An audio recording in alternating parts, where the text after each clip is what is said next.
I'm going to show you 3 different double lifts. Now after you watch them, I want you to pause the video and tell me which ones you think are performance ready.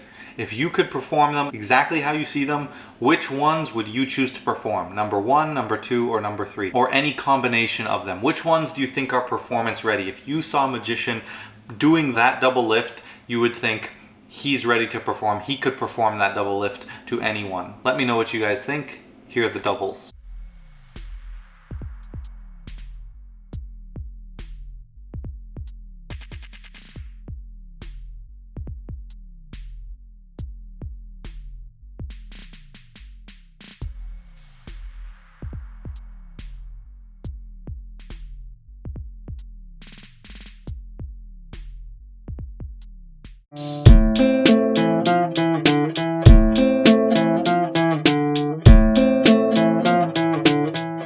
What is good, guys? It is Reed and welcome back to another video. Today we got Dear Magicians episode 7.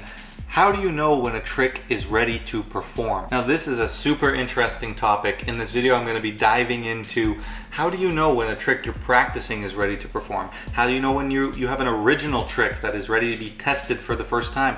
What does it mean to be ready to perform a trick? This is a really interesting topic and I really want to hear what you guys think on this topic. These Dear Magicians videos are kind of just me talking about interesting topics in magic, right? Me sharing my thoughts with you guys on whatever topic I choose, and I absolutely love the dialogue that we always have in these videos, so please leave your comments below. Also, if you have any other topic ideas that you'd like to hear me discuss in a future episode of Dear Magicians, you can drop those below. And if you love this series, please give the video a like, share it if you'd like. And if you would like to check out some private lessons, you can at the link below. And I recently launched some channel memberships that you can go check out on the memberships tab. But guys, with all that said, let's not waste too much more time. Let's get right into Dear Magicians episode 7. Dear Magicians, how do you know when a trick is ready to perform? Now let's start with that example that I gave at the beginning of the video. 3 different double lifts ranging from not the most clean and not the most technically skilled to a very simple clean double lift to a very technically advanced double lift, right? I want you to first ask yourself, what do you think, right? My question was, which one of those are ready to be performed? Which one of those would you feel confident if you could do it exactly how it was done in that video, that you would feel confident going out and using that in a routine, that particular double lift, exactly how that looked? How would that make you feel? Do you feel it's ready to perform? Because this is kind of the main topic of this video. Now my answer might surprise you, and I'm curious to see what you guys have left in the comments. If you haven't commented, go comment now before I spoil my answer.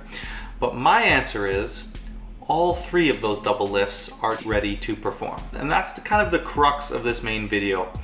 I want you guys to understand that when a trick is ready to perform is not solely dependent on it being perfect, not solely dependent on it being the best thing you've ever seen.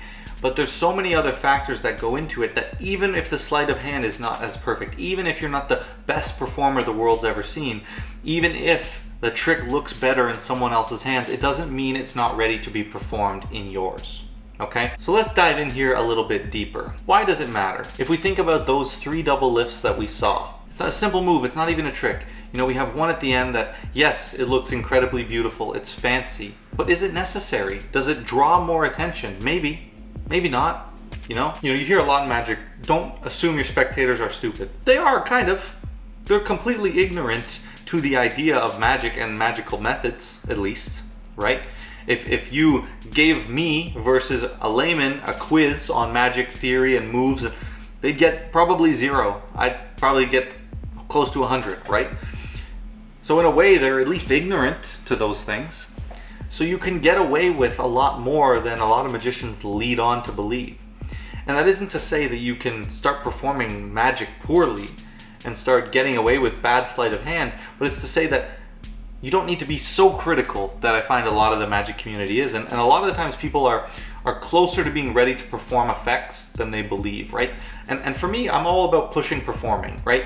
You see my bias, if you want to call it that, here on the channel. Every video I am talking about how you should be performing to anyone. Family and friends, amazing. Strangers, amazing, right? Whatever it is, gig scenarios, you should be performing. It is the greatest joy we have in this art form, okay? And when I go periods of time without performing, I feel the the juice, the magic juice, start to slip out of me, and it pops right back in the second I get a few performances in. Then you have a double lift like the second one, which technically was very clean, but it was simple, and it gets the job done, and that's all we really want. We don't want our moves to stand out too much, and it's not to say that the third option wasn't great either, because they both could work depending on the routine and the scenario. Maybe you're trying to show off your skill. Maybe you're trying to make it look fancy. But it doesn't mean that one is ready to perform because it's so technically perfect. It doesn't mean that the one that's simple isn't ready to perform. Now you might be arguing, well, that first one wasn't very good. There was even a flash there, right? And yes, there was, obviously. I did that on purpose. But it's to illustrate a point. My thinking is that a lot of you may think, that that first one is not performance ready, right? And I would argue that it is. Technically, yes, there's the lift up on the back of the deck. But, there are plenty of magicians who have been performing forever who do that. And it's a simple get ready. It's okay, I use it from time to time, right? It's not gonna signal any kind of, oh, he's about to do a double lift to a layman. They don't even know what a double lift is, right? Yes, there's a little flash. You have to take into account, you're watching this through the camera lens. I probably flash 50% of my double lifts if we really put them in front of a camera and slowed them down, right? The way I double lift is very natural. I just let the cards, right? I take the cards, I just do my strike double, and I just let them kind of fall like this, right? And I'm using the fingers here to squeeze this edge and this finger to align this edge. But oftentimes I'll get this little misalignment and I'll just square it up, right? The second I flip it, I always notice it, and I might go like this. And the cards, they're not aligned, you can see. But all I do is I square them on top of the deck. And if we come down here for a minute, in performance environment I'll say, look, we'll take that 6 of spades, and I'll play that back. I'll slow that down for you guys in post. But there was a massive flash there. I don't know how it looked on camera, I'll have to watch it back, but I think from watching it on the little screen here, it looks like it was almost invisible, right? It's because of the context. I'm flipping it, and yes, they might split, right? Split like that, but as long as I close it quickly and square everything and cover the move, it can still be, totally covered in performance using other things than just perfect sleight of hand, right? It's not that, ultimately that's the message in this video. It doesn't always have to be perfect sleight of hand, right? If I take this double and flip it really messed up and I square it instantly, right, there was a huge flash there. And I'm telling you, 50% of the time, there's probably little flashes like that, or like this, or maybe a little bit here, a little bit there, where it's not perfectly aligned. I'll just align it on the top of the deck, and I've never once been called out, right? It's just about the context. You're talking, you're performing, and not all the heat is on that moment. And if you have these fail safes, like, squaring the card up on the deck, that's gonna perfectly align it, you'll be totally fine. And that first example is just to sort of illustrate my point that you don't have to be perfect to perform and be performance ready. So why does it matter, right? Why am I even talking about how do you know when you're ready to perform a trick? Well, one, you want to make sure it works, right? There's nothing worse than screwing up a magic trick. In my opinion, bombing a joke as a comedian, forgetting a few lyrics as a singer, there's nothing that compares to messing up a magic trick, because you pull in that attention, everything's accumulating up until the very last moment, all the expectations are being pulled up, and then it just fails at the top. And if there's nothing you can do to save it, it's very hard. And it is often very hard to save it, right? As a comedian, you just tell another joke. Yes, as a magician, you can do another trick, but there's always that lingering sort of sensation. So we want our tricks to work. We don't want to mess up. Ultimately, we want good reactions. We want to impress. That's important for us as magicians. It's something we want, and that is, directly correlated to how entertaining we are as magicians. And then at the end of it, we have our reputations, right? Our reputations are important, especially if you're trying to book gigs and that sort of thing, and you want your reputation to be upheld, so it's important to be confident that you're ready to perform a trick before you do it. So now let's talk about, how do you know? How do we really know when a trick is ready to be performed? Well, there's first a distinction we have to make. There's tricks that you've practiced, right? So tricks you've learned from somewhere, from someone that you're practicing, and then there's original tricks that you've created all yourself. You've never seen a performance of it. It's truly something that you can't find a performance of, so you're on your own, right? You create it, you're gonna be the first one to test it. Those are two very different things, and we're gonna talk about each of those separately. Now, why are they different? Well, let's start with tricks that you've practiced. So tricks that you practice, you're gonna have access to reference material, often not only a tutorial, but performance footage as well. You can see really, truly what that effect is supposed to look like, what the beats are, what the timing is, how it's supposed to, make your audience react, and when the audience gets pulled in and all those sort of things. And with original material, you really don't have that. At the end of the day, you don't even know if the trick's really gonna work or be able to do what you want it to, sort of evict those emotions that you want it to, extract that reaction that you want. You have no performance, you don't know the beats, you don't get to watch, you don't get to see pattern, none of that. So with the tricks you practice, the best thing that you can do is really to just find performance footage and compare yourself to that, right? And now you don't have to copy them by any means, but you want to watch that performance footage and just think, when I'm sitting here practicing it, do I feel that I could give a performance like that? Do I feel that my performance to the mirror is similar enough on the important things to that? Now the pattern, I'm not saying the pattern has to be the same, but the beats and the feeling and the confidence with your effect has to be similar. You should be comfortable with each move in an effect, okay? If you have an effect, you know your performance ready if you're fairly comfortable with each move. Now, like I'm talking about at the beginning of the video, if we go back to the double lifts, what does being comfortable mean? Does that mean I have to be perfect, a master of a move? No, I do pretty much every move I would not consider myself a master at. Maybe the single card straddle pass, I could be considered a master relative to the community. I'm very good at that move. But there's a lot of moves that, even like my double lift, I don't know if I'm a master. I just have a good double lift, but I'm not a master. Like I said, it probably flashes a little bit like 50% of the time, but that doesn't matter. If you watch my double lift video, you'll see how you can cover that and all that stuff, so I'll link that up there. So I'm saying be comfortable with each move, but what does that even mean? The bottom line, the motto, the rule for me, you don't need to be perfect, but you want to be proficient enough that you will never mess up. Okay, so think about that. You don't need to be perfect technically in front of the camera, right? If it was played back on video, if other magicians watch it, it does not need to be perfect, doesn't need to fool those people, but you need to be able to never mess up, which means in the eyes of a layman, in the eyes of performance, they'll never consider that a mess up. They'll never think the trick went wrong, which those standards are very, very low. It takes a lot for a layman to truly think a trick's gone wrong, because again, they don't know where the trick's going, so there's so much you can do. Like with a double lift, there'll never be a flash that they'll actually see. And again, I talk about that in my double lift video, the first video I ever made on this channel, right? It's very cringy, I apologize for the terrible lighting and all that, but there's a lot of great tips about like how to never flash a double lift. I think that's even the title of the video, because there's a lot of things you can do to never flash it, and that can help hide an imperfect double lift. And you guys can't get this twisted. I'm not saying go out there and perform when you're not ready to perform. Follow the motto. You don't have to be perfect, but you never want to be in that position where you mess up in the eyes of a layman, right? And if you're at that point, then you're good. And if you take some of these techniques, you can get to that point with all of your moves. There are so many different things that you can do to just, put up fail safes in your magic. And ultimately, none of us are gonna ever be a master at any move we do. Most professional magicians are not a master at any move, right? Kostya Kimlat, he's a master at the cull, but there's tons of other moves that he uses in his performance that he probably wouldn't consider himself a master at, right? A master is his technical proficiency where you'll never mess up. There are a few people who are masters of certain moves, and that's not what you need to be, right? You see all these amazing performances on social media.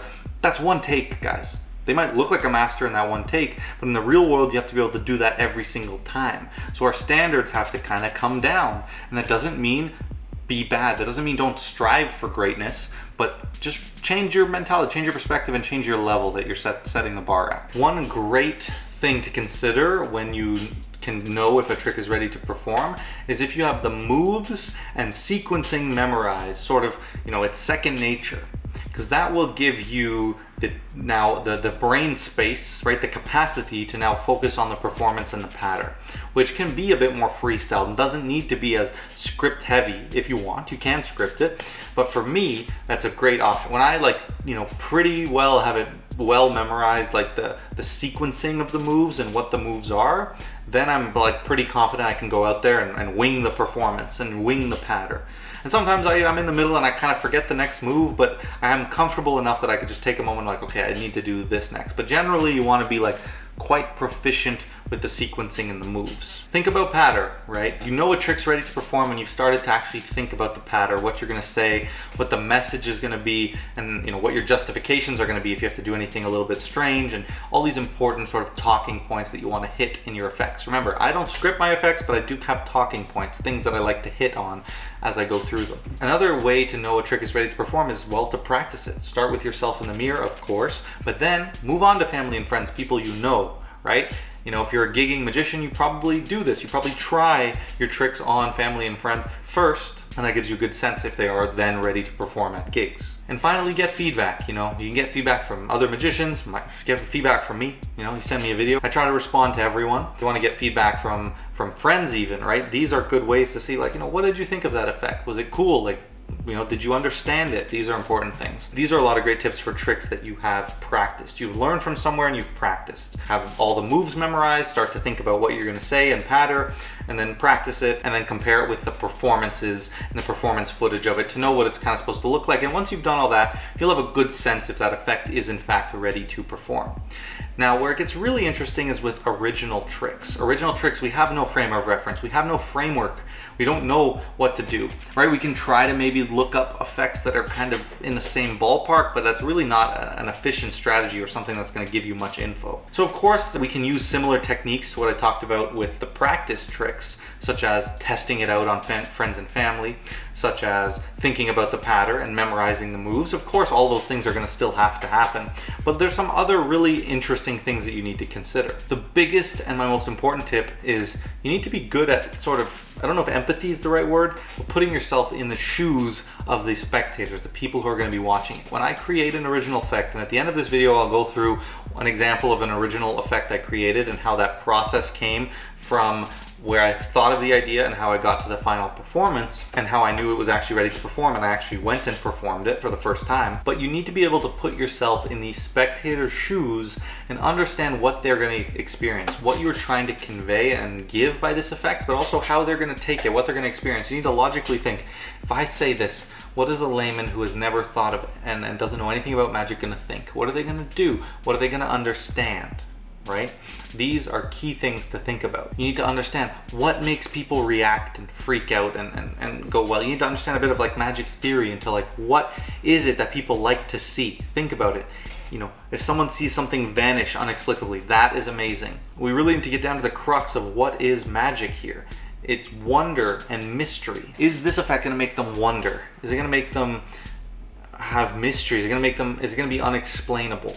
These are the things that make people freak out when it comes to magic. There's different styles, right? There's vanishing, there's apparitions, transpositions, thought reading, all these different plots in magic, right? And these are the kind of textbook things that make spectators react well. And you want to understand and have a good understanding of magic theory so that okay, when I do this, they're going to interpret this as a vanish. They're going to interpret this as mind reading. They're going to interpret this as a transposition.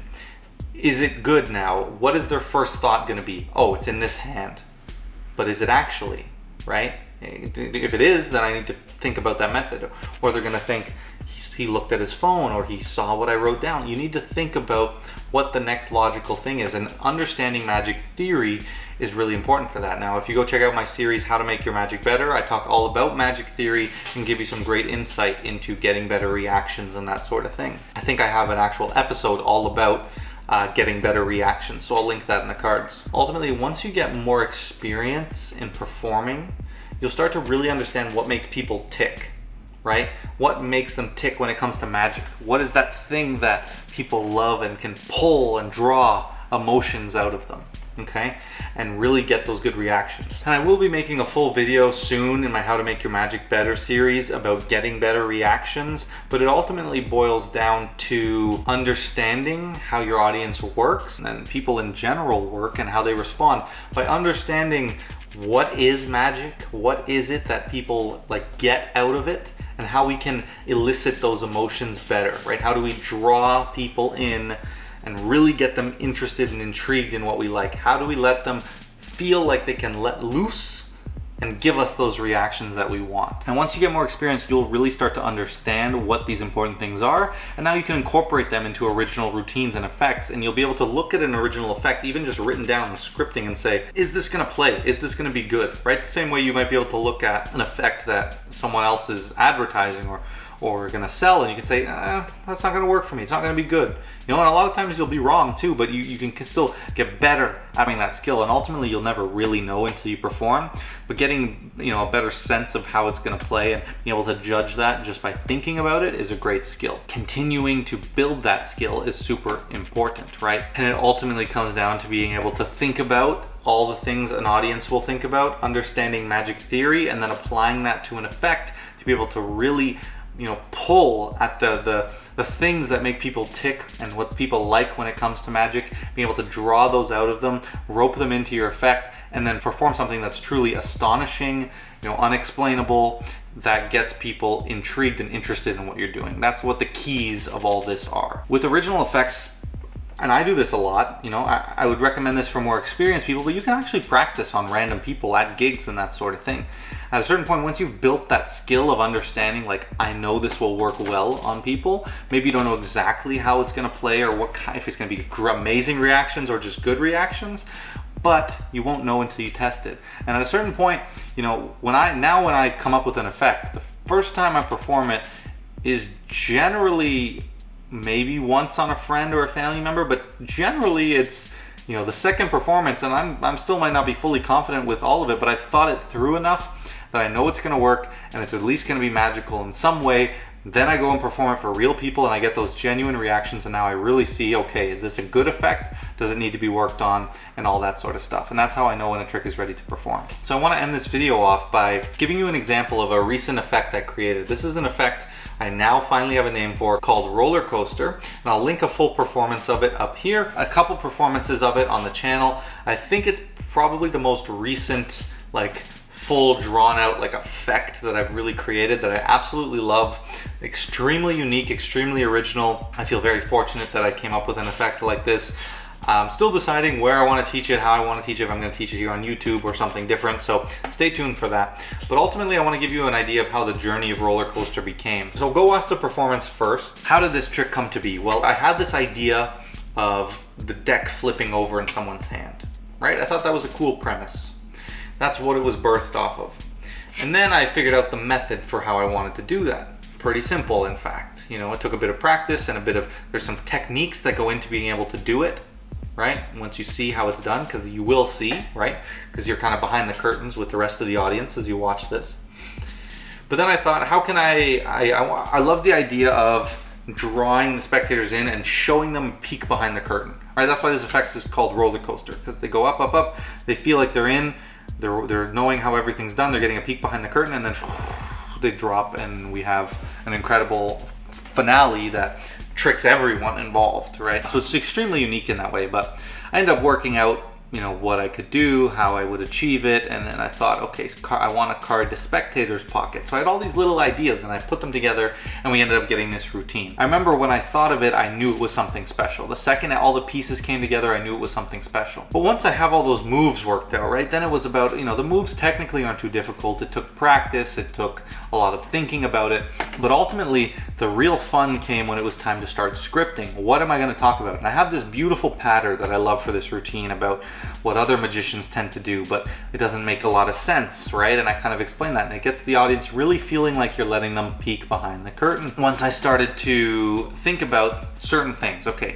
how am I going to be able to, you know, lift that card off the deck without the spectator, off their hand, sorry, without them feeling it? They're going to be trying to feel that because I tell them they're not going to feel anything. So how can I make sure that's as easy as possible? Well, I end up with part of the method. I figure out how to achieve that, right?